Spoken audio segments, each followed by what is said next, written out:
With Thanksgiving now in the holiday rearview mirror, the countdown to Santa is on.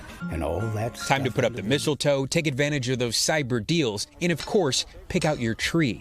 Every year is an argument on what tree should we pick. Is it a little fatter, a little taller? The tree shopping season starting early this year. Which one do you like? Customers at Wilkins Fruit and Fur Farm in New York are spending a little green of their own this year. And just having that real tree there makes it just warm and cozy. Owner Barbara Pratt says demand for real trees during this pandemic season is way up. We have a lot of new customers that have not visited us in the past. There's a lot of people that are looking to get outside of their homes.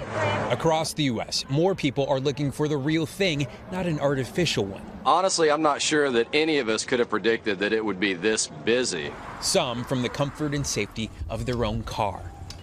Last year, more than 20 million real Christmas trees were sold in the U.S. Now, in the middle of a pandemic, experts say that number could go up.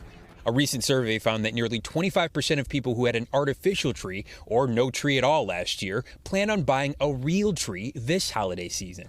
We've been through a heck of a year. People are trying to end it with something positive, something happy, and real Christmas trees can do that. Time with your family to go out and get the tree, bring it home, be together. That's really what it's about, is making memories. For many, a real tree is an experience and a symbol.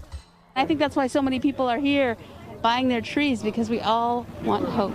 Something we could all use, hope, along with a little Christmas cheer. Steve Patterson, NBC News. Hey, NBC News fans, thanks for checking out our YouTube channel. Subscribe by clicking on that button down here and click on any of the videos over here to watch the latest interviews, show highlights, and digital exclusives. Thanks for watching.